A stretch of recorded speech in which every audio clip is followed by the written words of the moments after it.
Hello everybody, and welcome to Melbourne Connect, and welcome to this International AI Cooperation and Governance Forum, which we're very pleased to host with the University of Melbourne, the National University of Singapore, and Tsinghua University, and Hong Kong University of Science and Technology. We're very pleased to see you here early, particularly our visitors from China, Hong Kong and Singapore, because I think for you it's 6 a.m. or earlier. So you're doing very well to be here. It really is a delight to see you. And hopefully you will get some coffee and tea shortly. We also, we'll give you some instructions on that. Just for the grounding of where we are, we're in Melbourne Connect, which is a purpose-built building by the University of Melbourne and a lend-lease for the sort of showcase of the Faculty of Engineering and Information Technology, and it houses the School of Computer Science and Information Systems, who are just upstairs. There's also a creche upstairs, there's also some accommodation for international students, and there's a variety of labs for people to work in, and it's also a building that's occupied by a number of tech companies, so it's got that real industry feel for it. So like this conference, the building is built to bring people together. And the building is actually on the site of the Royal Women's Hospital, the hospital that many people in Melbourne were in fact born in or had their babies in. And that hospital has now been moved over to the other side of the university, the hospital precinct. We have a hospital precinct, we have a tech precinct, we have a law precinct, though this building here kind of tries to bring everybody together as well. And you will see in the building downstairs, there's still a number of bricks from the old hospital that have been built into the walls of this building to remember the site. And the building also has some sensors, some bricks that operate as sensors. They don't collect any personal sensitive information. They just collect footprint. And then if you go into the foyer, the main foyer of the building, there's this big glass installation, and that glass installation is called the heart, and what it does is it monitors the number of people in the building, and the heart beats according to the movement through the building. So it's a really symbolic, lovely symbolic representation of what's happening in the building. So, you know, sometimes it's beating quite fast and sometimes it's almost sleeping, but there's always someone in the building, we've worked out, so that's a nice indication for us.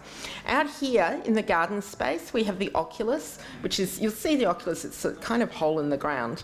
And that's to symbolise the birthing origins of this site. Our First Nations and Indigenous people were on the Wurundjeri lands of the Kulin Nation at the moment, used this site for birthing. It's quite symbolic for them, and this area out here is sort of a recognition of those First Nations peoples. I should also say that in Australia, and some of you would have heard me say this yesterday, unfortunately we had a very sad episode in our history that the consequences are still being felt for our Aboriginal and Torres Strait Islander people, which is that First Nations babies were taken from their mothers and sent to institutions, which caused great trauma to those families and great intergenerational trauma. There are still women, mothers, children today who have been affected by that stolen generation policy. That happened at this hospital. There were babies who were taken from their mothers at this hospital, stolen. So this is also a sad place. It's a joyous place, a place to bring people together, but it's also a sad place. So I think it's good for us to reflect on that. And as we're reflecting on that, I would like to pay my respects to any Aboriginal, Torres Strait Islander or First Nations peoples who are here today, and I also pay my respects to their elders past and present, and thank them for letting us be on these beautiful lands in which we live and work in Melbourne. So thank you for being here and listening to me while I just shared that story, which is so important to us at the University of Melbourne and at this building. This now is the first event of this conference, which we hope will come out with some sort of real suggestions for cooperation, some collaboration, some new ideas, some stimulation to thought. It's particularly timely. This is actually AI Week in Melbourne, in Australia, so it's a very good time to be having this conference. Australia has announced that they are going to establish a safety institute. Again, a very good time to have this conference. And because Australia is quite a long way away, we couldn't have everybody here that we wanted. So what we're going to do is we're going to start with some pre-recorded talks, and then we'll be moving into the live sessions. So what we're going to hear now is kind of a welcome and an introduction from some people who are very important in this field. So first of all, we hear from Mr. Todt, who's the UN Secretary-General's Special Envoy on Road Safety. He'll speak to us. And then we'll hear from Mr. Marwala, who is the Rector of the United Nations University and the Under-Secretary-General of the United Nations. And then we'll hear from Mr. Luming Li, who is the President of Tsinghua University, who we did hope would be with us, but I think has been very busy visiting and travelling. So we do understand that he can't be here, but we're also delighted to have the video speech. So we're going to do that. Then we'll have a photo, and then we'll move into our first panel session, which is set up here now. So over to the video.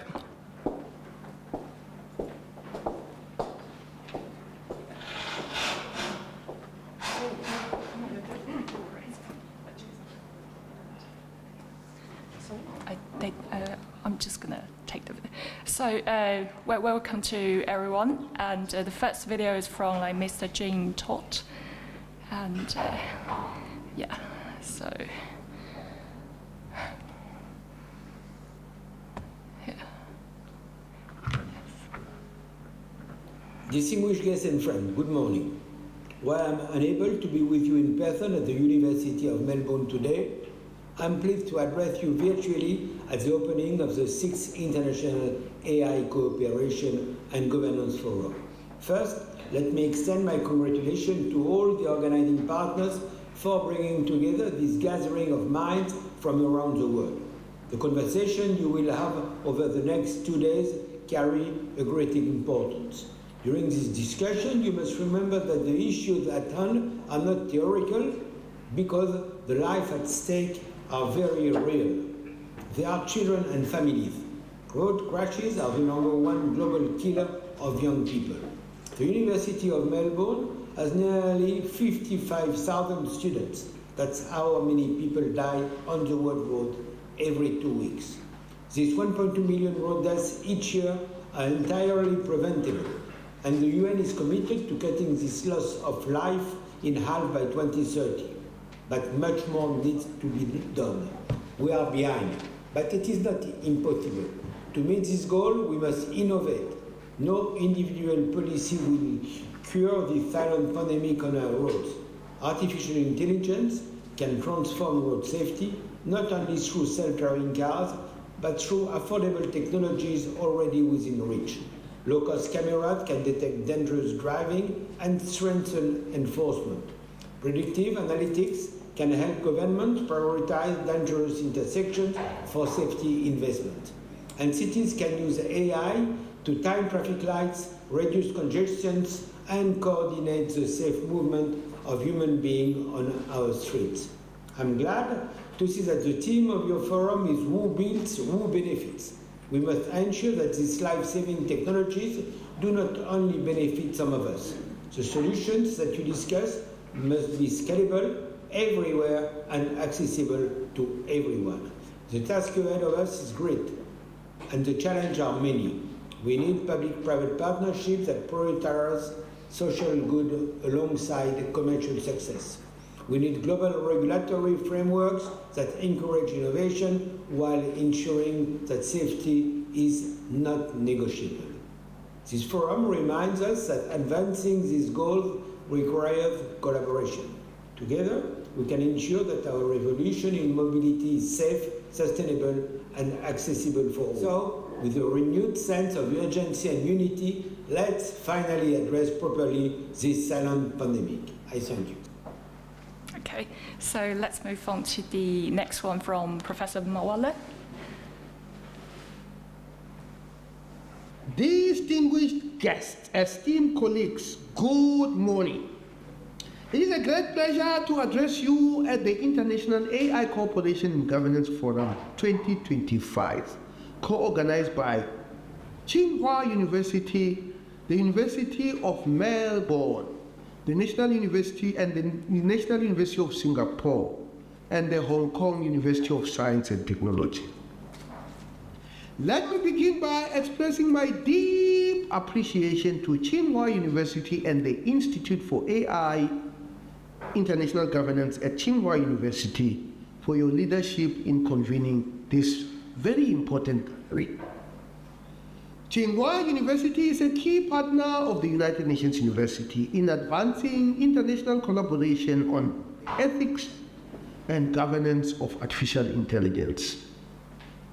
Together, we share a commitment to ensuring that AI is a force for inclusive, equitable, and sustainable development. This year's theme, Inclusive AI, who builds, who benefits, asks the question at the heart of our shared digital future. AI is transforming not only industries and economies, but also knowledge itself, how we learn, how we govern, and how we relate to one another. Yet inclusion cannot be assumed. It must be built deliberately, collaboratively, and with humility. This forum provides a unique platform to address that challenge. The forum panels will address critical dimensions of AI inclusion across topics such as the future of universities and AI literacy, AI safety and governance, the preservation of linguistic and cultural diversity, and the evolution of AI industries. These topics highlight how AI is not only a technological project, but a moral and social one. AI demands collaboration between governments, academia, industry, and civil society. It requires dialogue that crosses borders, disciplines, and perspectives, precisely the kind of dialogue this forum embodies. As we gather here in Melbourne, a city known for its intellectual vibrancy and multicultural spirit, I invite all of us to reflect on what inclusive AI truly means in practice, who gets to participate in shaping the systems that will define our common future, whose knowledge, values, and voices are embedded in the algorithms we build, and how can we ensure that the benefits of AI reach those who need them the most. These are not abstract questions, they are the foundation for a just and sustainable digital future. Let us therefore move forward with collaboration, courage, and compassion, building an AI future that reflects the best of our shared humanity.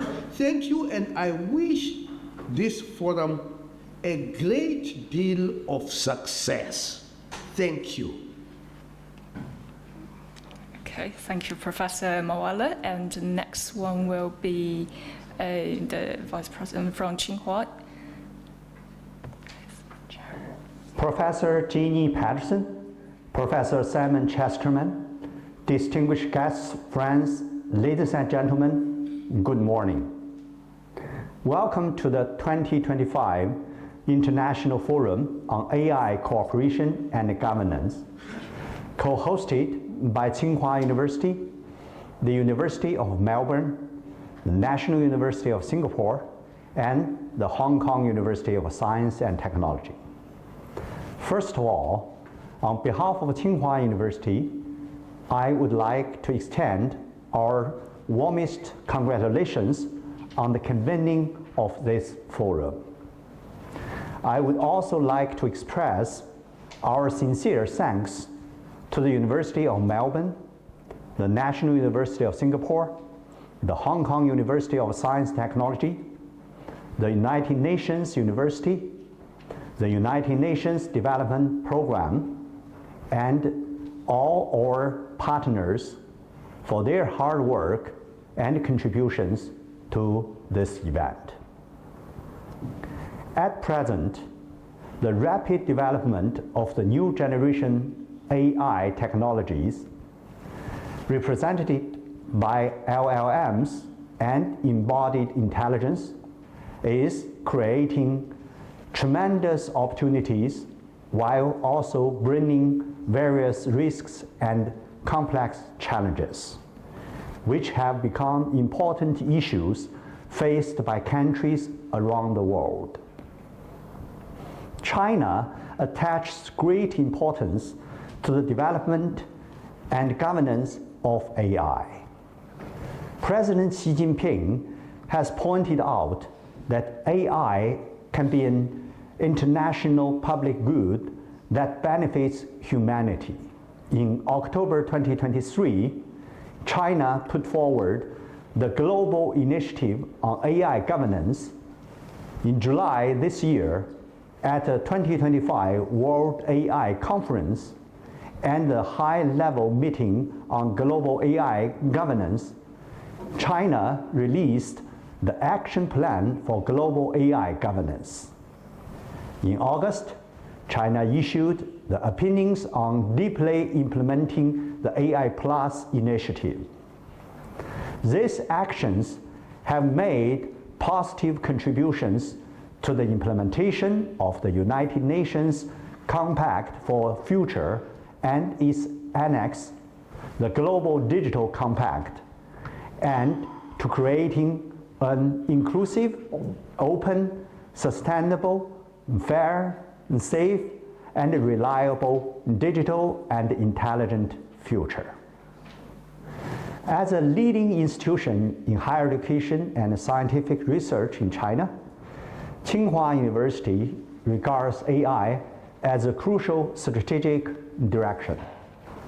We believe that the impact of AI is exponential. AI is not just a plus, but should be placed in an exponential position. Tsinghua established the first AI teaching and research institution in China in 1978, which has now become a cradle for world-class AI talent.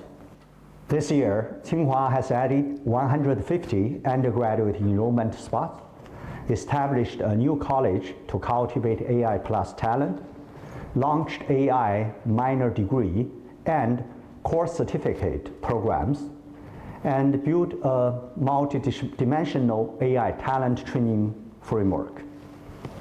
Tsinghua has been actively exploring the empowerment of education through AI, providing students with a full-function, intelligent learning companion, Qingxiaoda, establishing more than 220 pilot courses for AI-empowered teaching, and build multiple disciplinary knowledge engines and vertical models for effectively support teaching and learning in terms of a disciplinary layout. Tsinghua has established several institutions: the AI Research Institute, the Intelligent Industry Research Institute, and the International Institute for AI Governance, forming a Trinity research matrix for AI development, industry, and governance. The International Institute for AI Governance at Tsinghua University, IAICGF, is a frontier center in the field of AI ethics and governance in China. Led by our distinguished professor, Xue Lan, and gathering top scholars such as Turing Award winners Andrew Yao, the initiative integrates multidisciplinary expertise to explore key issues in shaping the future of AI governance at national and international levels, and actively engaged in research capacity building and multi-stakeholder cooperation in the field of AI governance. Earlier this month, the IAICGF was honored with the Biruni Prize for Scientific Research on the Ethics of AI, awarded by UNESCO and the government of Uzbekistan. We would like to dedicate this honor to all scholars and practitioners around the world who have been working tirelessly to promote the development of AI for the benefit of humanity. In November last year, President Li Luming of Tsinghua University led a delegation to visit Australia and had in-depth exchanges with Vice Chancellor Duncan Maskell of University of Melbourne and other colleagues. Next year marks the 30th anniversary of the cooperation between Tsinghua and the University of Melbourne. We look forward to taking this forum as an opportunity to work together with global partners, including the University of Melbourne, to promote AI for the betterment of the world and the development of all countries, and to contribute more to building a community with a shared future for humanity. Thank you once again to all the experts, scholars, and friends for joining us today. I wish this forum a complete success. Thank you.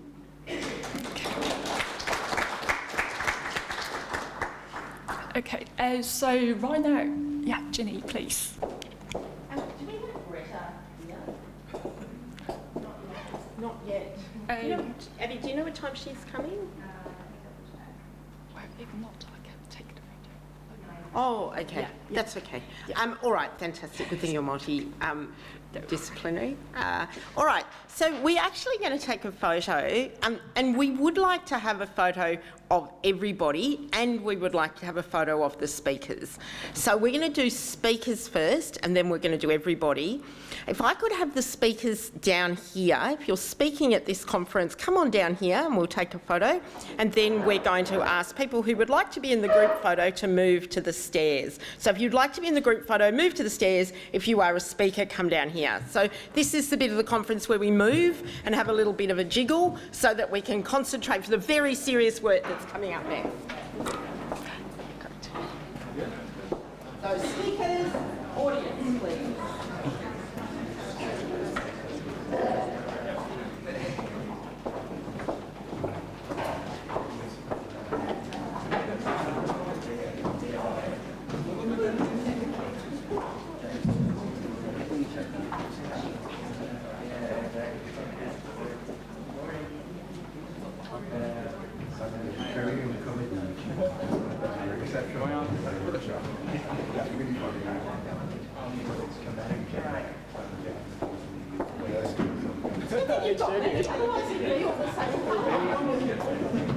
Okay, come in here because we've got the same. Yeah, we probably more like try to like maybe move the smiley thing. I think your face is in the shadow. Yes. Why don't we, some of us should sit. Yeah, why don't we have a group sitting? They just need to move around. Can you turn off the slide? Oh, okay.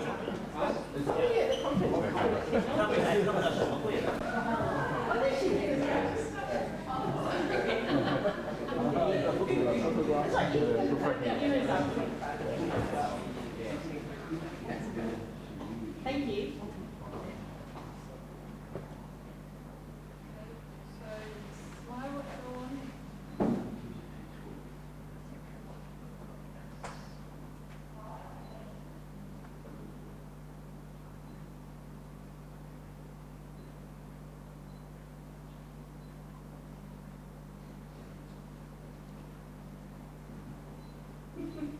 Chinese equivalent of cheese. Yeah, we're just Chef.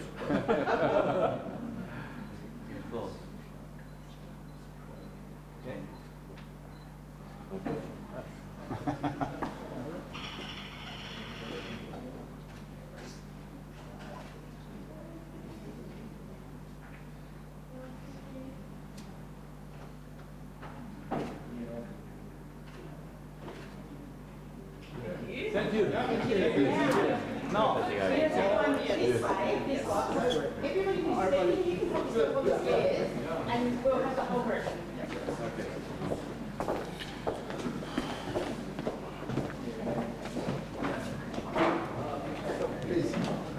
What did you do?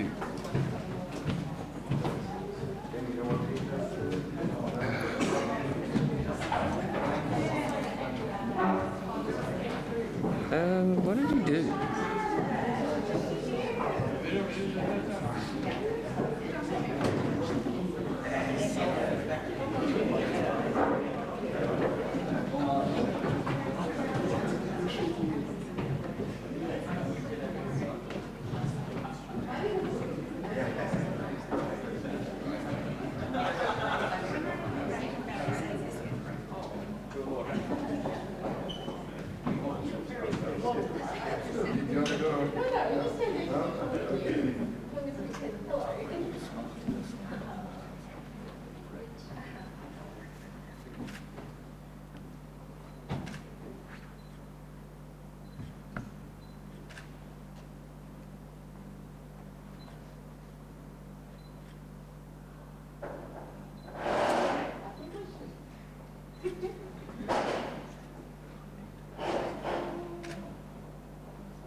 Should we be recording and put our hands up? We're going to do our hands up like that. Hands up and happy. Hello, world. Yeah.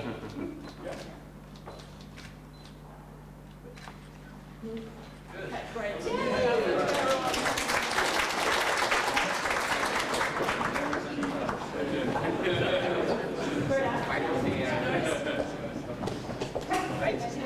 All right. How are we going for time? Good, I think. Sorry? Yeah, we're going good.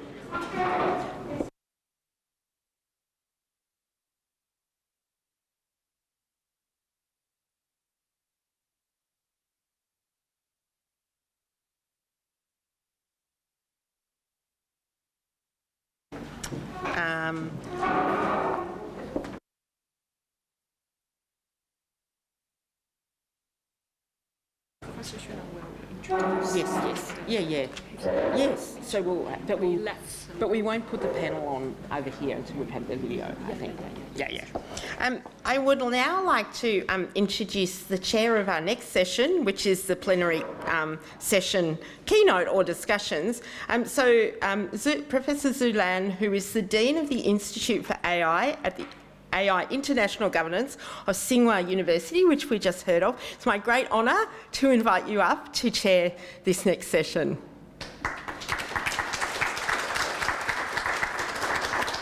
Thank you. Good to see you. Dear colleagues and friends, ladies and gentlemen, thank you for attending this forum. I'm Lan Xue, the Director of the Institute for AI International Governance at Tsinghua University. On behalf of all the organizers of this forum, let me express our profound gratitude to our friends, partners, and particularly our colleagues from the University of Melbourne, National University of Singapore, and Hong Kong University of Science and Technology for their tremendous efforts in making this forum a success. The 5 guests participating in this plenary session are Professor Stuart Russell from the University of California at Berkeley, Professor Gong, Director of the National Laboratory of Information Technology Application and Innovation, Professor Jenny Marie Patterson from the University of Melbourne, Professor Simon Chester from National University of Singapore, and Professor Celine Yunya Song from Hong Kong University of Science and Technology.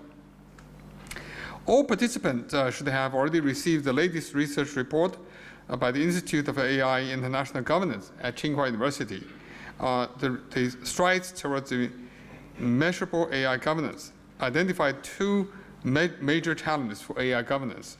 The first is about the rapid diffusion of AI technology in our daily life.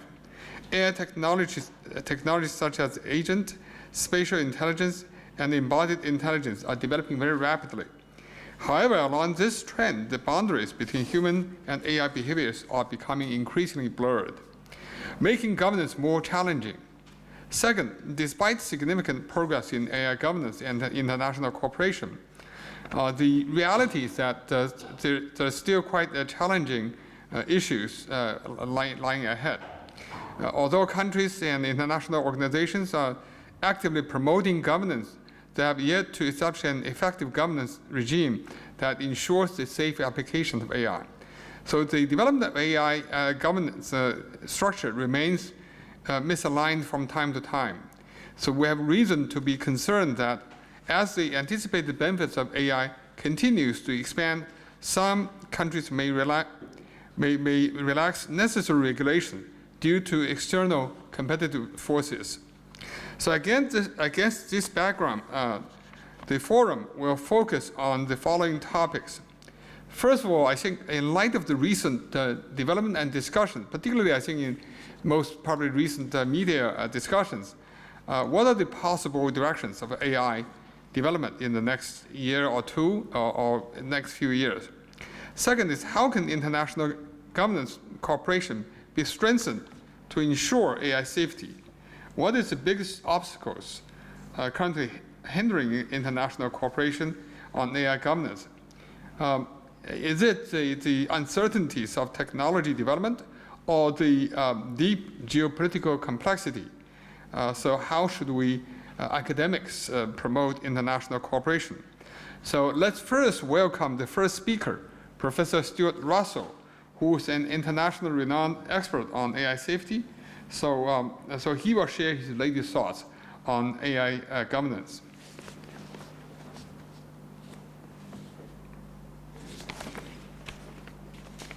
Hi, I'm Stuart Russell. I want to thank the organizers for inviting me and the opportunity to speak today.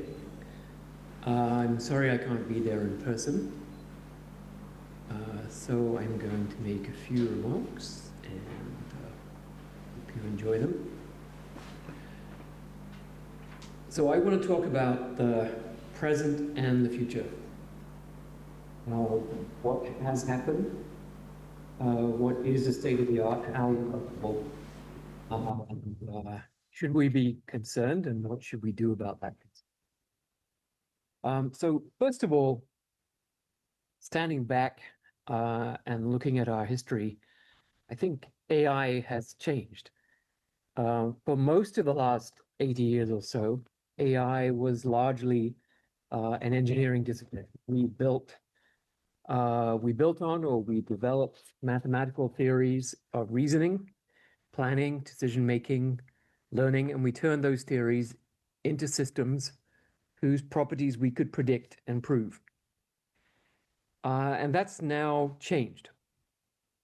We instead, although there is some science and mathematics underlying it, what we're doing is training vast black boxes with trillions of parameters to imitate human verbal behavior.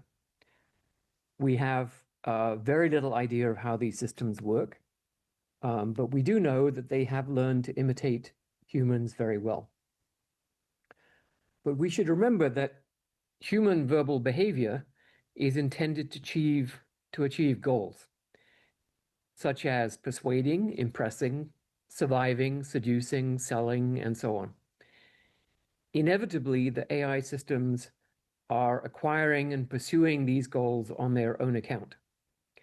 This is an unavoidable consequence of how they are grown. They are intrinsically unsafe.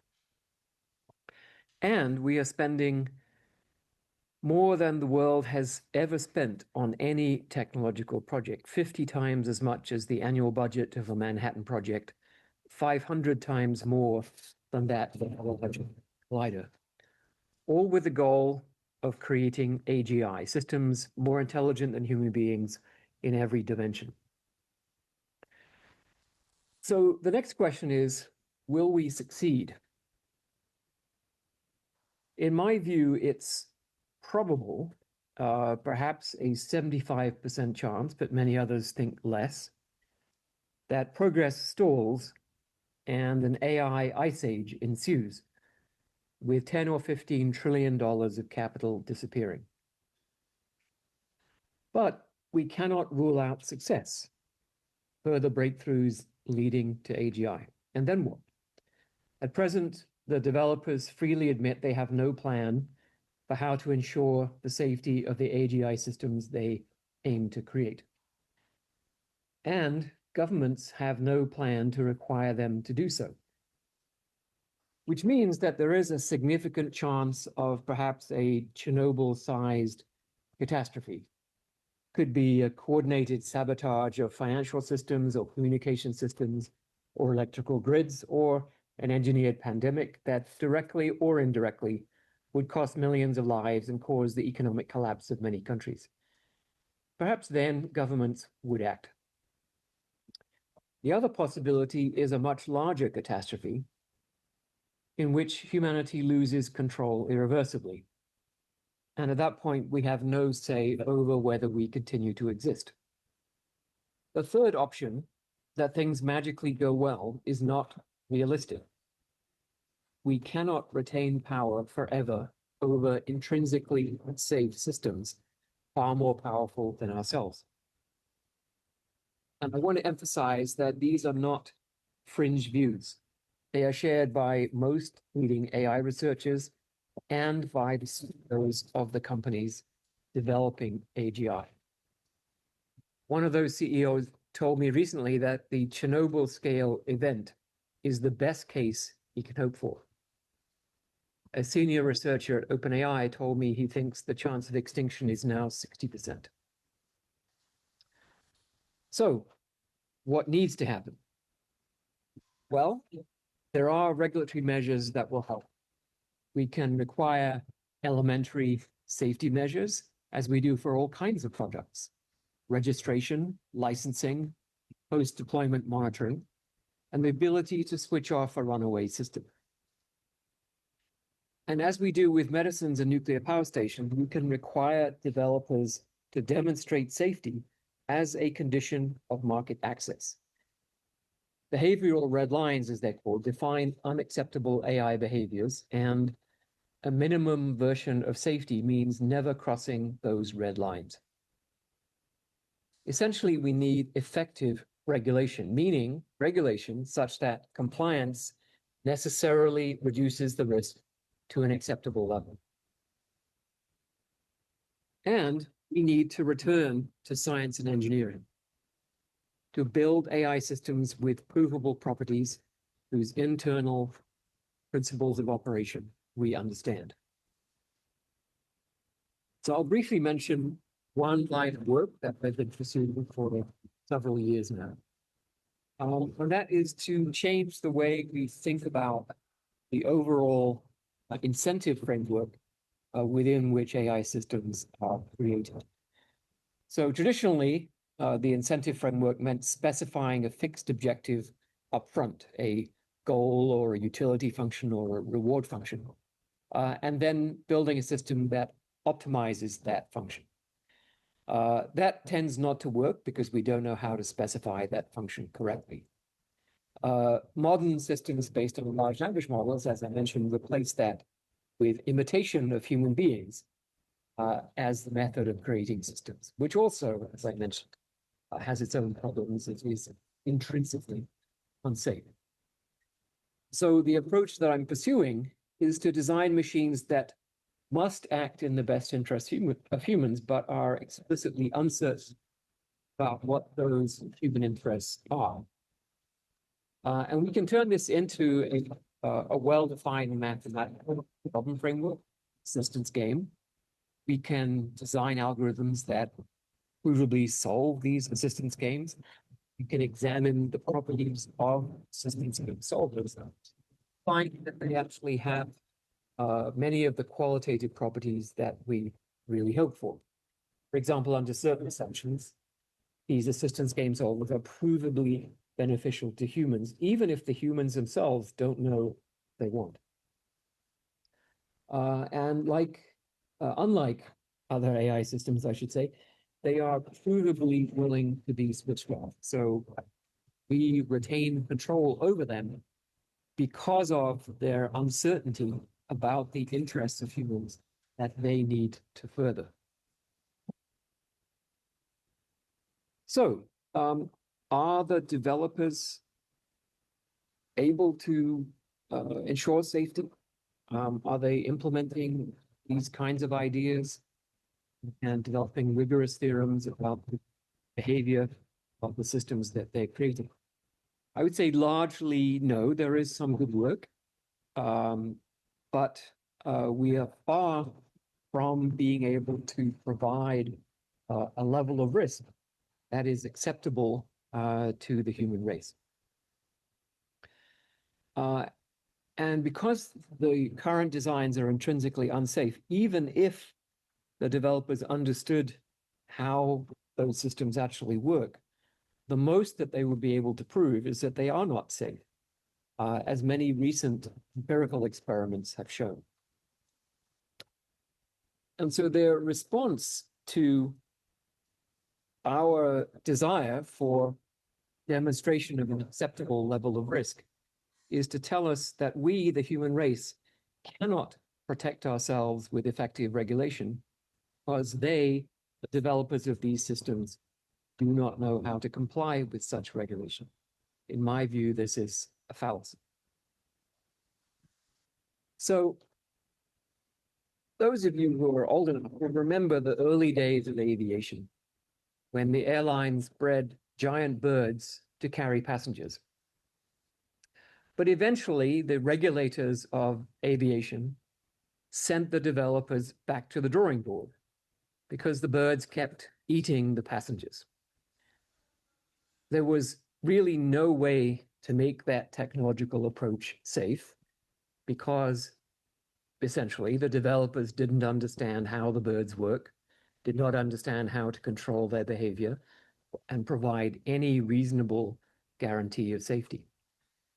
And so eventually the developers had to choose a different path, the one that we are more familiar with today. In my view, the AI industry must also choose a different path. And it's far more important now because every human being is going to be a passenger on the AGI flight. And the flight is going to go on forever. And the technology must never fail. Thank you.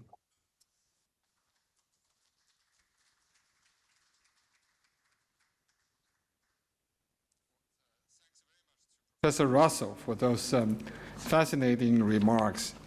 And now I think we're going to conduct this session in two parts. The first part, I will invite our panelists first to give some initial remarks, no more than 5 minutes. I hope somebody is watching that very, very judiciously, making sure that no more than 5 minutes each one. So I will announce the sequence, and then we can go by one, based on the the last name, based on the last name, the sequence of the last names. So Professor Chessman first, Professor Gong second, Professor Patterson third, and Professor Song the last. So I think that each one of you will come to the stage here and to make your remarks, and then we'll sit here. And then the second part, with the second part will be a panel discussion. We'll have some questions to discuss. So maybe I invite, okay, Professor Chessman, Thank you. So thank you very much, Professor Stuart. I think I said a lot yesterday, so I might use fewer than 5 minutes. It's challenging to follow on from, I think is this microphone going to work as well? Yes. It's challenging to move on from Stuart Russell's heartwarming encouragement about the rosy future ahead of all of us. And so what I thought, maybe I'd just reflect on 2 points only, responding to what Professor Stuart said earlier, which is, why is it so hard? Why is it so hard at the international level to get cooperation? And just to touch on the uncertainty and the structural challenges. The uncertainty is there are so many unknown unknowns. As Stuart highlighted, we don't know what path this technology is going on. There is a lot of fear of missing out. As I touched on again yesterday, there are huge benefits clearly associated with AI in the near term, but also big risks. And in the absence of that uncertainty, we're basically not sure what to do. We are in a situation not that dissimilar to, well, actually it's a little bit different from climate change. Climate change, we know exactly what is happening, but there it's not so much the uncertainty as it is the structural challenges that make it very hard to cooperate. Because Australia could adopt the best regulation in the world, and that would perhaps limit the development of technology in Australia, possibly limit its impact, but not slow it down around the world, because elsewhere the incentive would be to keep acting. That's certainly how a small country like Singapore thinks about it. In Singapore, we agonize between the risks of under-regulation and over-regulation. If you over-regulate, you limit innovation, you potentially drive it elsewhere. If you under-regulate, you expose people to risk. And at least in the economic space, the incentive is towards under-regulation. In socio-political, cultural areas, maybe there's more willingness to regulate to try and limit some of those near-term risks. But again, as I touched on yesterday, those risks are perceived differently around the world. In Singapore, there's a great deal of concern about misinformation, disinformation, if that undermines faith in public institutions. In Australia, again, as we touched on yesterday, there's a live debate about how to protect young people from the influence of this. So these challenges of the inherent uncertainty in a technology where no one really knows where it's going is a clear issue. Although what is unusual, and again, Stuart touched on this, is that normally with complex technology, at least someone understands where it's going. But it is striking that here, even the developers of these technologies, even people like Sam Altman, will candidly admit he doesn't know how ChatGPT does some of the things that it does. And structurally, we don't have the tools available. We don't have institutions that are set up for global governance in a meaningful way. And so the hope then is that you can look at either different structures, greater certainty, or at the very least, greater participation. And that last point is the one I'm most confident about. Through forums like this, we can get more people informed, more people involved, and perhaps nudge the dial in one of the more positive directions, at least in Professor Russell's various projections. So I'll stop there, but very much looking forward to continuing the conversation over the next 2 days. Thank you very much. So good morning, ladies and gentlemen. It work? Yeah. Good. At first, I'd like to thank to the organizers to give me the opportunity to come here and to share my views about the AI governance with all of you. And also, I thanks to the Professor Russell for his very insightful thought about the concerns about AGI and a very interesting suggestion about assistance game, even though I don't well understand that assistance game. But took this opportunity, I would like to draw your attention to another approach. I think it is a very remarkable and important approach for the AI, or another paradigm of AI development, which is could be represented by the newly released the Chinese national strategy, national initiative we call it AI+. That approach is a application-driven approach, aims to make AI a core driver for the economic and social development and bring tangible benefit to the Chinese people and the Chinese economy and the world peace. So earlier this year, on the 21st August, the Chinese State Council has released a very important document called the Guideline for the AI Plus Actions. And in this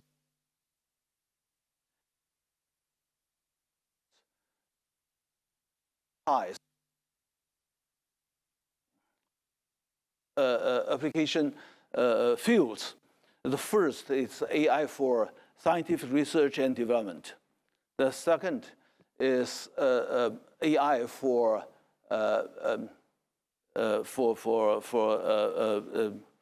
industry, for industrial upgrading. And third is AI for high quality consumption. Yeah, because for the Chinese inland market. And the fourth, AI, people's welfare, including education, healthcare. The fifth is AI for social and social governance. And finally, the sixth is AI for international collaboration. And to achieve to implement this initiative, the Chinese government has emphasized several measures to ensure the success of the initiative is to enhance the capability of AI models. Second is to innovate the system of data supply. And the third is to promote open-sourced AI development ecosystem and to support the building AI talent and so on and so forth. Among that, it's very important to accelerate the regulation for the safety of AI application. So Chinese government also set very ambitious targets to achieve pervasive, massive applications for AI by the penetration rate to the over 60% penetration rate, 27% penetration by 2030. I think that's another way will change the landscape of AI development. But inevitably, it's also accompanied by risks, which deal with the immaturity of AI technology. It's about misuse and also about the possible negative impacts on the social and environmental development. So I think we should seriously consider these risks, which is more realistic for me than the imagined AGI. So I stop here. Thank you.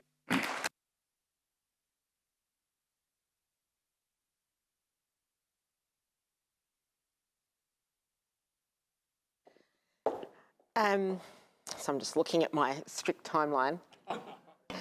So thank you, Professor Key. I agree entirely with your points about the real risks, not the imagined risks. So I'm just going to start by making the point that I think in this room is not controversial, which is that Sam Altman should not be the barometer of the future of AI or humanity. Sam Altman runs a company, but he's not a social scientist, he's not a medical doctor, he's not a climate scientist, he's not an economist, and nor is he a person steeped in policy or history. Moreover, Sam Altman, like many others in the actual tech industry, are driven by a profit motive. We heard yesterday from Simon Chesterman that OpenAI's new idea for making money is to open a fee-paying walled garden erotic chat room.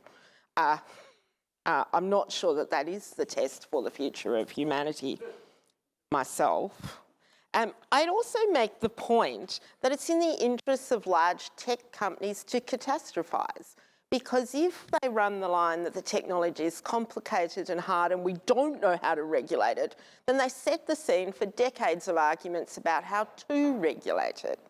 I'm going to put it to you that we should not be complacent, but most of the harms from AI arise from human decisions about how to deploy the AI. And that's not a difficult question to resolve, because we might not know how AI works entirely. We might talk about black boxes, but what we do know is the human decisions about how the AI is deployed and the human decisions about responses to AI when we choose whether to audit or test the outcomes. We have a variety of options of how we respond to technology. We should do more, but it's not something that's beyond our reach. And that's why I'm happy to be here today to discuss some of those possibilities. But I just would like us to remember that we do know how to do this, and we do have lots of models. We need the willpower, the literacy, and the confidence to articulate applying those existed and often effective methods to technology. People often talk about airline safety when they're talking about AI regulation. That's great. My father is actually an engineer, and he worked on the space mission, and then he worked for the Department of Aviation, and he was the guy who used to say, "Jeannie, what plane was that just went overhead?" And I had to list of plane characteristics and tell him which plane it was. So he was a big believer in airline safety and laughed once because the Department of Aviation sacked the Birdman. The bird man was actually the person that studied birds. He was what is it the name for a bird scientist? That's what he was. And he studied bird movements because bird strike is one of the most dangerous things for airlines. Bird strikes bring airplanes down. So the Department of Aviation sacked their bird person because they said, well, we haven't had any bird strike in Australia for the last 10 years. I think that goes to my point, that was a human decision. That was a lack of foresight about the need for interdisciplinary expertise in this area that can ensure that we have the future that we want to have. So that's all for me, and I was under 5 minutes. Phew!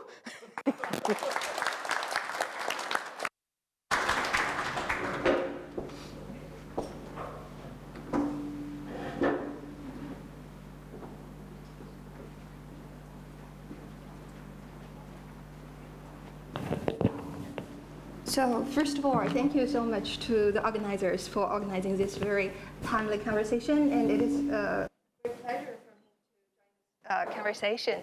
My field is actually social computing, the intersection between computer science and social science. So I would rather to approach this topic from the perspective of computational social science. So a core point I want to make here is AI governance is fundamentally about institutional capacity, not just about technology, not just about law. So when technology actually outpaces institutions, we get misalignment and we get risk. Whether in China, the United States, or Europe, the question is the same. Can our systems actually keep pace with AI's speed of change? At HKUST's Media Intelligence Research Center, and through the Hong Kong GAI, the Hong Kong Generative AI and Research Development Center, a key line of research initiatives we are currently developing about value auditing. So put it simply, we are developing a systematic methodology that bridges the gap between the abstract legal principles and concrete AI behavior. Our purpose of our work is not about technological or technical benchmarking. So let me be specific about what we are researching. So actually, we take regulatory frameworks, whether it is EU AI Act or China's algorithm governance rules, or like emerging standards in Hong Kong, and we operationalize them. And we design like testable scenarios probes, and we probe AI models with systematically crafted inputs and measure how the systems actually respond across different cultural and legal contexts. For example, when we audit a generative AI model, we are not just checking for bias. And what we are asking is, does this model's behavior align with the legal values it claims to uphold, or does it handle privacy differently in a GDPR jurisdiction versus China's PIPL framework versus Hong Kong's privacy ordinance? So when values conflict, say transparency versus security, how does this model prioritize? And is that prioritization legally defensible? So those are the questions we try to use our empirical test to solve. So why does it matter? What makes it powerful is that it is empirical, reproducible, and jurisdiction-specific. We are not offering just vague principles. So we're trying to give legal scholars concrete evidence for compliance assessments, and we give policymakers measurable benchmarks for regulatory design. And critically, we give institutions a way to anticipate governance failures before they happen, and not just react before the act, after the act. And I can share with you a recent initiative I'm leading. 5 years ago, I founded in Hong Kong the largest research center about fact-checking. So basically, it is a research service integrating the AI augmented technology for detecting like the misinformation and all the rumors circulating Hong Kong social media platform. So we built a pipeline, and we integrated the AI augmented technology with the manual, systematic manual methods of fact-checking. So across these years, now we still keep this research initiative on AI and AIGC. So across mainland China and Hong Kong and France, we conducted diffusion analysis on millions of AIGC posts. And we did a lot of transparency and risk labeling experiments. And also we did big data analytics in comparative policy studies across these three contexts. So what we are trying to do this is not only to offer actionable insights, but very pitifully, so mainly our team is comprised of like computer scientists or like behavioral scientists, but we have a very limited expertise in legal expertise. And in support of this, we are building an integrated prototype ecosystem, such as Detect the Fake and Explain the AI and a governance and literacy dashboard designed for policymakers and journalists and educators and eventually the public. So I just want to end with a simple idea. AI becomes risky not when it becomes too intelligent, but when it becomes too embedded into our institutions, our communication systems, and our value structures. The future of AI governance is not only about safer algorithms. It's about auditing values, institutions, and social dynamics that determine how AI actually interact with the human societies. So that's all. Thank you.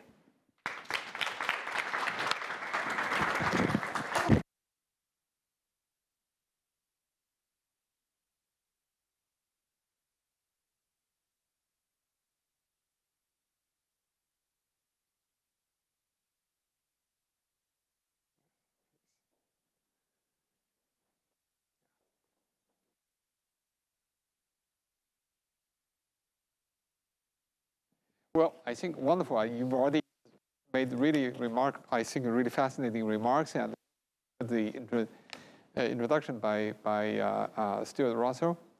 So first, how things are moving, and are we going to move into an AI?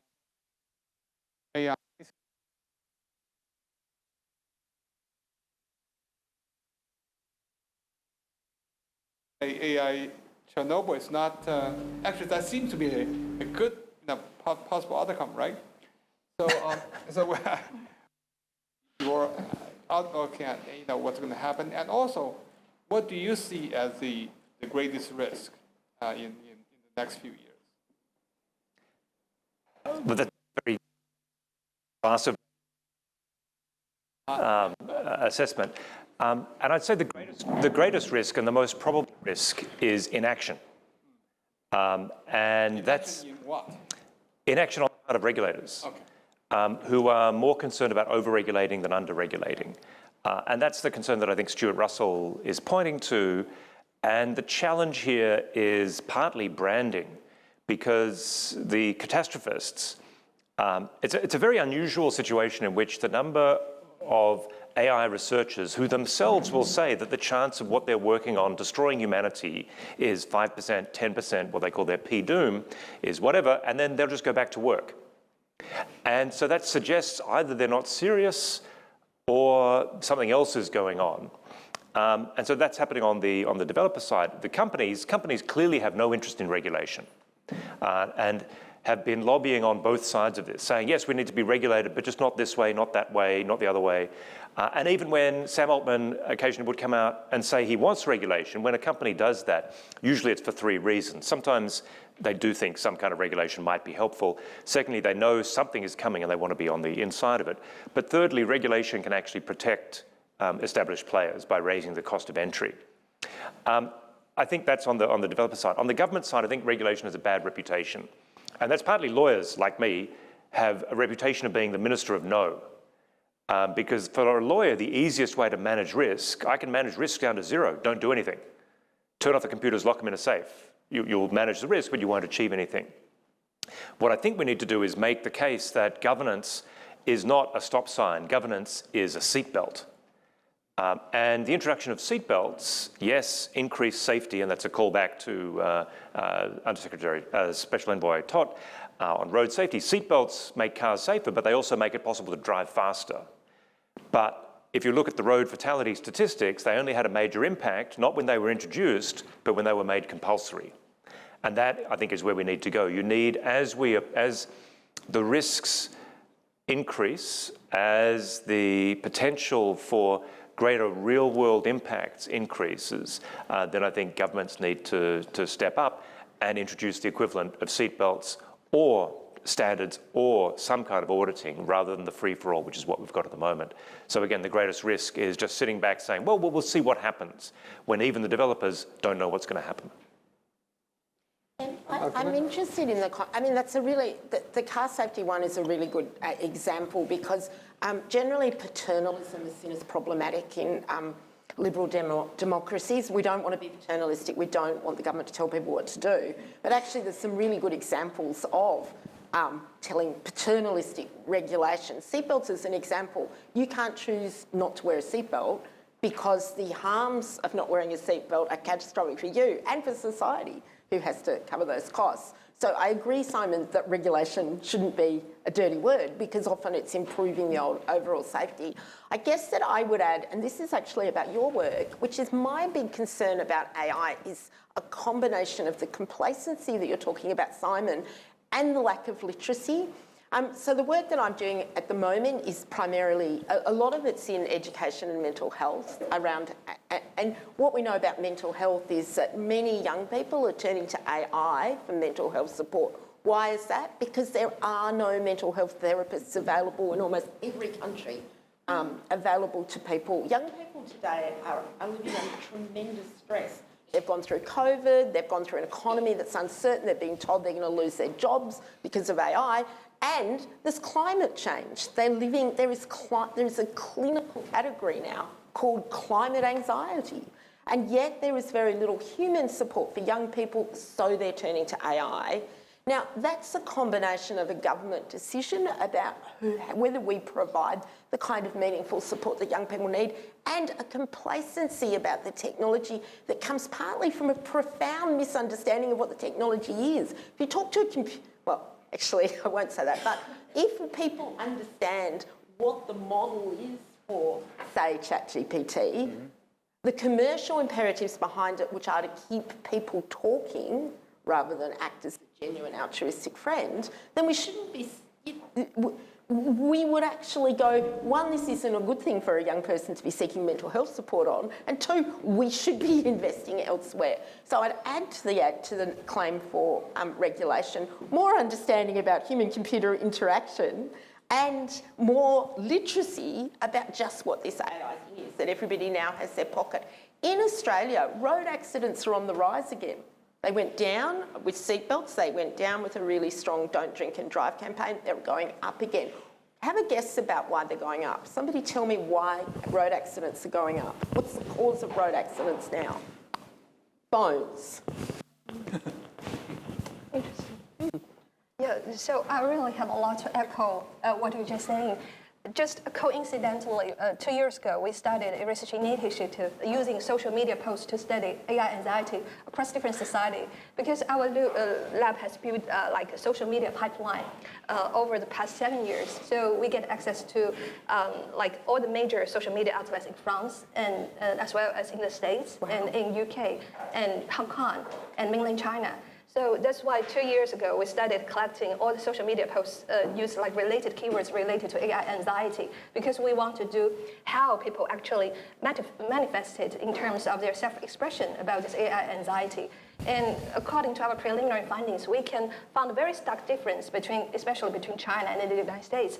And the Chinese young people, they are very optimistic about this AI, and though they manifested like the different segments related to AI anxiety, and especially compared with the US and the UK, I mean the rather young segments of the social media users.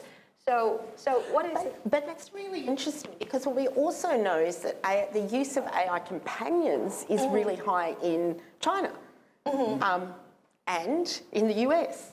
So that young people might be optimistic about AI in China as compared to the US. That's a really interesting comment. But the rise of AI companions is quite high. And AI companions are a response to loneliness. So I think that point about literacy might be optimistic about AI. How do you feel about an AI companion being your partner? That's a really interesting question to me. Yeah, and this question also echo along with me, because now we did a follow study. Why? So the reason why is 2 years ago when we first started, we used social media posts, and all we got is a kind of like very broad picture of how people feel about it. But they seldom distinguish like between the different AI tools they are using. And you know, AI tools have been developing at a very fast pace.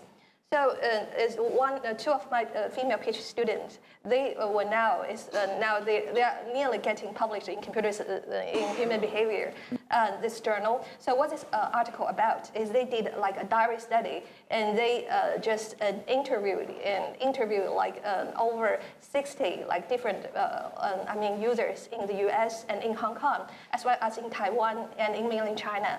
And then they follow up with, I think only 20 of them just keep a diary for over 6 months and just document what kind of AI tools they were specifically using and what kind of identity problems they associate with the specific tools. Because we found that there's difference really depending on the different tools before that. But that is something that social media data cannot give us the answer. Wow. Yeah, so, yeah, so Will be send it to us. yeah, sure. Or come and visit again. Yeah. I like the word they have used, the safe belt. But I think that today's situation is that, of course, we need the safe belt, but also we need the basic literacy of the ordinary people who use AI tools. Because today's AI tools are widely used, but these AI tools, they are in nature. They could be intentionally or unintentionally misused. So it is, I think it is very, very important to work on the AI literacy for the ordinary people. This is an urgent task, especially for our educators. Yeah. Yeah, exactly. And actually now HQST is engaged in an initiative like university-wide in collaboration with our education center. So I'm responsible for the research side, is how to develop like an index to measure the AI literacy. Right. Because now most of the scales used academically is based on self-perception. That means you fill out the survey and how you perceive yourself do well in kind of AI literacy. And also the existing studies focus a lot on AI fundamentals, but not on how humans actually interact with AI. So that's another very important scale to measure the AI literacy.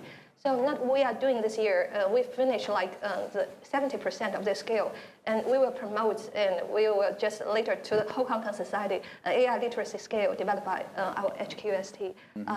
I think it will probably next March. Yeah. I think actually, first of all, I think thanks very much for all your comments, and you seem to, indeed, there's a need to increase AI literacy, and there's a need to increase the AI regulation and so on. But the reality is, it's almost like it's just the opposite. If you see the most recent EU effort is trying to deregulate in a way. I mean, they sort of like regretted for what they've done, and now they're still having all the new effort to increase the AI investment in pushing for frontier models, and also to somewhat, try to somewhat relax a bit more on the regulations and so on. The U.S., the most recent, I think about 2 days ago, or 2 days ago. 2 days ago, right? The Genesis. I think again it's pushing for.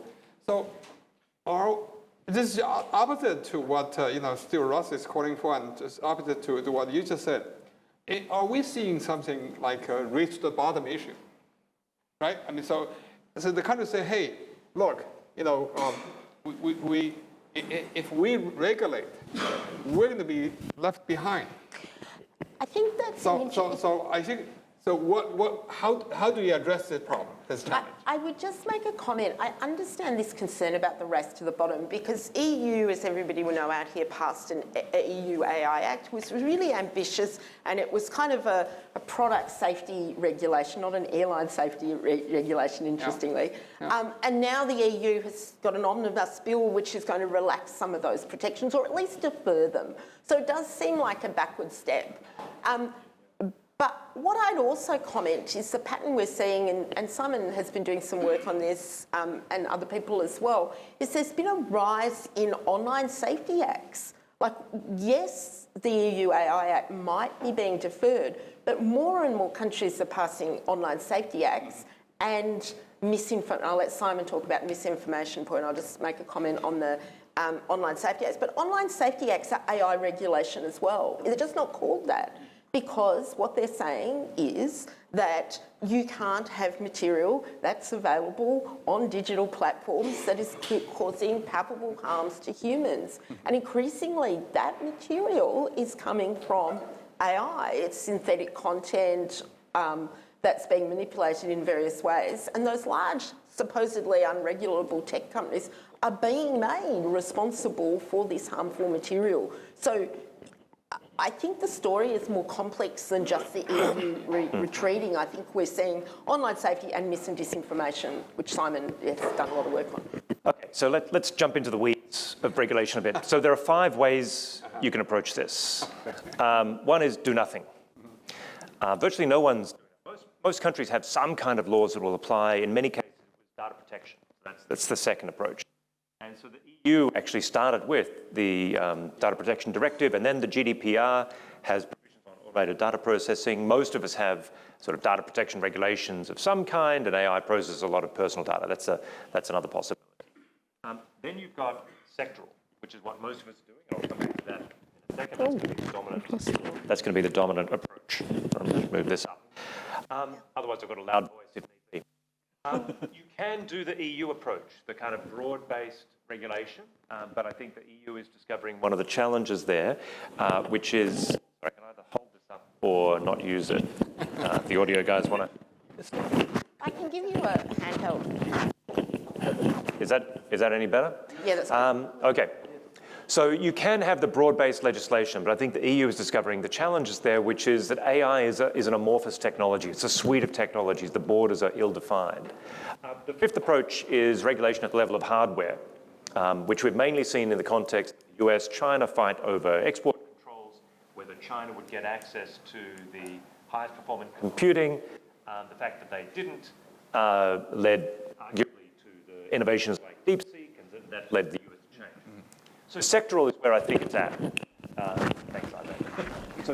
So okay. Otherwise, I'm just going to project. My kid is a theatre kid, so has been teaching me how to project my voice. Okay, anyway. So where the main action is sectoral. And I think that's a useful approach because it forces us to confront the specific harms we're trying to avoid. And so in many countries, as Jeannie kind of touched on, and she's involved in a project that we're doing at National University of Singapore, the problem of misinformation, disinformation is one example of where AI both enhances the quality but also the quantity of misinformation. This is not merely the prospect of deepfake videos of Donald Trump doing crazy things. It's the prospect of your partner, your child, in a live video call, calling you and you won't know whether it's real or not. So there are real dangers there, and Singapore in 2019 adopted the Prevention of Online Falsehoods and Manipulation Act. At the time, it was criticised as being authoritarian, illiberal, interventionist, and some of those might have been warranted, but around the world I think the realisation now is that you've got to do something in this space, and so there are live debates among others in Australia. And I think that approach of looking at specific sectoral harms, finance, medicine, transportation, public administration, I think around the world we're realising we need to at least update legislation. The real challenge is where red lines should be, back to Stuart Russell's problem. And there are examples, I touched on a few yesterday, but a different one where there are red lines that I think are worth paying attention to is actual in things like human cloning. So we have had the capacity for almost half a century to clone humans, and we don't. Why not? A mix of laws, but also clear ethical principles. And the difference with the AI space is, one, the clarity of the red line. That human cloning is a very clear line, and much harder to draw that distinction in terms of uncontrollable, uncontainable AI. But also you had a body of experts who shared values, who could meet in conferences. And again, that's not really the case in AI. But as we approach the prospect of uncontrollable, uncontainable AI, I would hope that's at least one area where we could agree on a red line, not to go beyond that. Otherwise, you've got people like Eliezer Yudkowsky writing a book where the key message is in the title, if anyone builds it, everyone dies, which I think is also pointing to the risk of over-catastrophizing and therefore leading people to say, well, this is just not worth thinking about. I think that's a good way to really looking at the potential risks and so on. The one is the sectoral one that either really may be different from one country to another and so on. But there's indeed some more common one, I think, like the kind of out of control risk that's what Stuart Russell is talking about. Just for that kind of risk, so far there seems to be, it's very hard to achieve some sort of international consensus, as you said. I mean, even the scientists among themselves they have very different views. Laconists totally, do not believe in this. Yash Benjur and Stuart Russell is really on this camp. So what do we do? We have that situation. I think a lot of people are relying on saying, okay, UN, whether you're going to have a panel and so on, but it's going to take quite some time, and they may not have the consensus. So in that case, what's the best way to approach the governance of how to really make sure that companies actually can follow the red lines, can comply with the whatever the agreed on red lines. So, yeah, Professor. Yeah. I would like to share my observation to the so-called red lines, because my institute served the Chinese Academy of Engineering. We always keep our eye to the regulations, documents, principles produced by different international organizations. And we find, first, in the high level, we do have the consensus on the high-level principles such as human rights, transparency, sustainability, accountability, and so on and so forth. But also, we do have technical tools to test and verification. These tools, whether already exist or incoming. So it is possible for us to have minimum version of the regulation. For example, China has set requirement, compulsory requirement to have a watermark on every AI-produced contents since the 1st September. So we can require this worldwide. I think that is a reachable consensus. But also we can do more in the framework of UN, even though UN is so slow. But it is yesterday, UN has just passed a new resolution by the United Nations General Assembly to support, you have mentioned the multi-stakeholders dialogue on AI governance and independent scientific board for AI governance. So anyway, because United Nations has a unique convening power, so UN should play a very important, irreplaceable role to promote the international regulation, to convening, to setting norms, and to help build the capacity. Okay, I think the let me get to the second set of questions related to the more sort of so-called the digital divide. I think that I think now it's we've been talking about digital divide for a long time. Now it's the intelligence divide. So what can be done? I mean, of course, we're regulating the risk, but also how we can actually promote access to make sure that indeed, the AI benefits can be, shared by all the countries, in the world. So what can be done in this space? Go, Simon. Yeah. That's good. Well, okay, so just to highlight the problem is talent, data, and compute. And in terms of computational power, that's probably the hardest to solve. Even reasonably well-resourced countries like Singapore, we're short of computational power. We have to share it nationally. Australia has this interesting idea of having sort of data embassies to sort of outsource, or rather insource, I suppose, computational power. But in many parts of the world, they don't have access to computational power. Actually, in many parts of the world, they don't have stable access to electricity. Something like 750 million people don't have stable access to electricity. 2 billion people don't have stable access to the internet. There are huge challenges there. So that's the basic infrastructure. And then data. Data is actually a really interesting challenge that we'll be talking about later in this conference on low resource languages, I think this afternoon on indigenous languages. If you don't have a lot of data, then it's very hard to get a model to perform effectively or to behave nicely. But then probably the easiest of the three is talent, the ability to train people, not to have a brain drain from these various countries. So this in many ways runs counter to what we were just saying about the catastrophic risks, potentially associated with AI, because in many parts of the world they are much more worried about missed uses of AI than misuse of AI. So again, I touched on yesterday very briefly the UN process that Professor, you were involved in as well, where in theory there's a real willingness to support this development function. The AI for Good initiative has been tremendous. There's a lot of enthusiasm and action, just not a lot of money.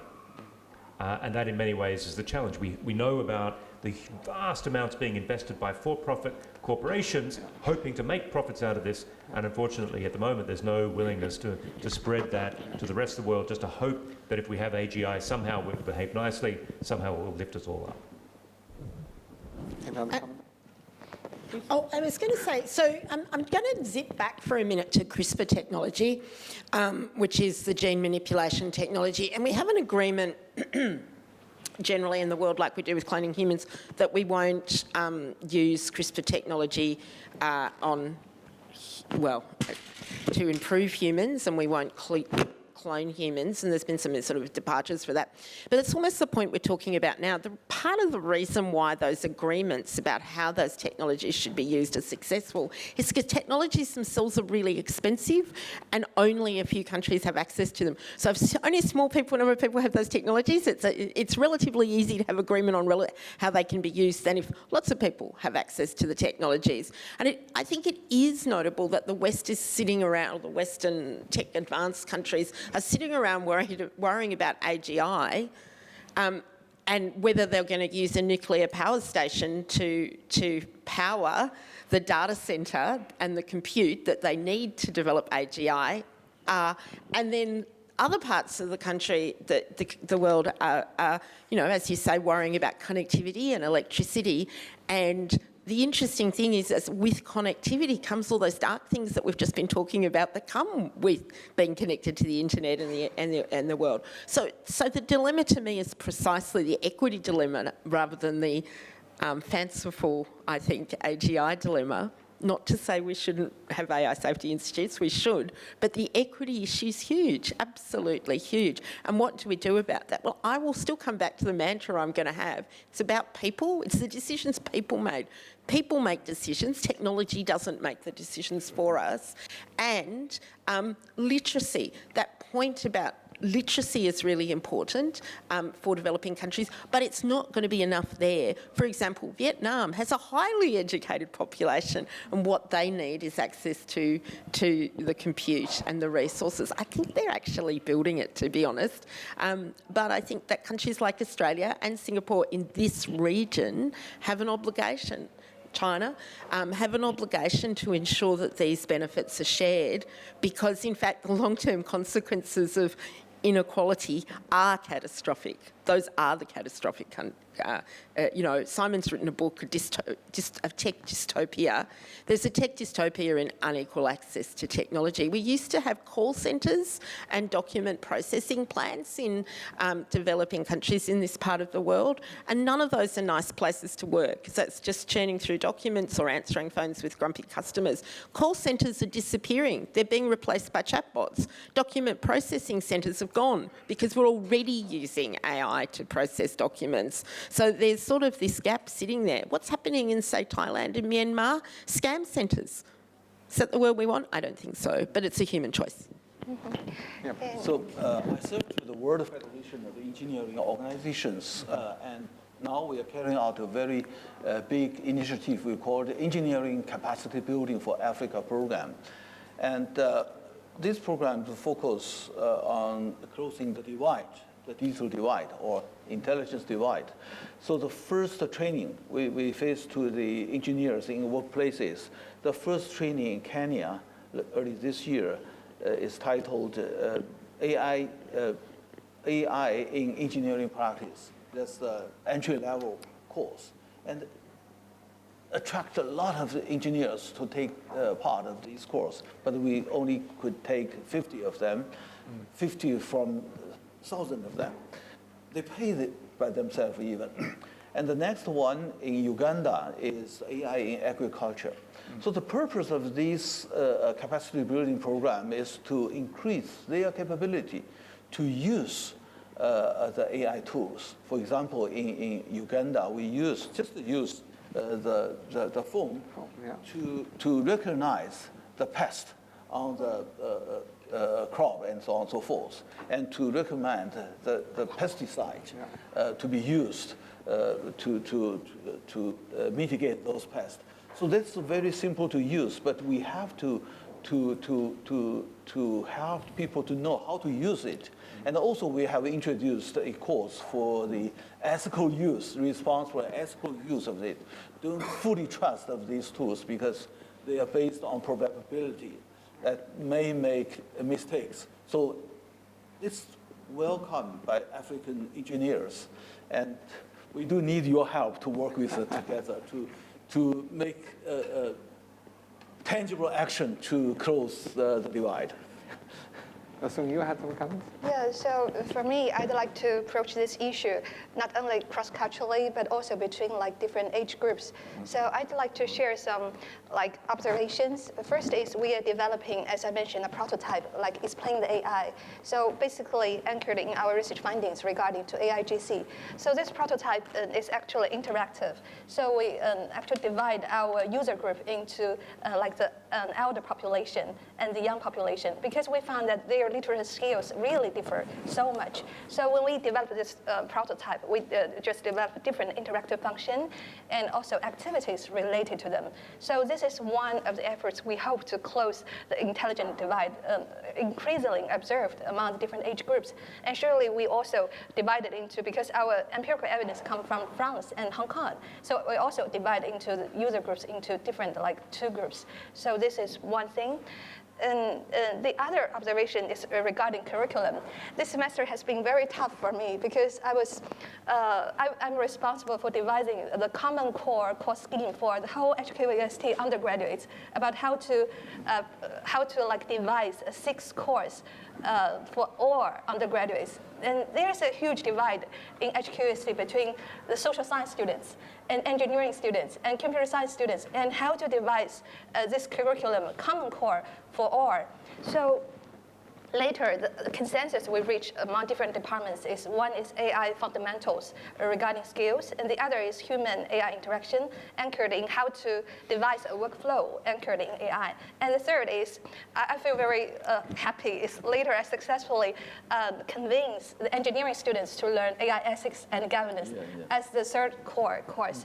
So it's like to bridge the intelligent divide for me is indeed so difficult, cross-culturally in different age groups, and even among the same age group, people from different backgrounds. And that's really a huge issue. And at that point, I'll make a shout out to Mark Chong, who I can see sitting there, who actually, with Simon Coughlin, who might be sitting there too, has just written a book on AI ethics for computer scientists and engineers. And in fact, those two teach our engineering students AI ethics. So that's a philosopher and a data scientist and another philosopher. Wonderful. I wanted to give the audience some chance to raise questions. I know we've got 5 minutes left. And so maybe I think I'll probably collect 3 questions.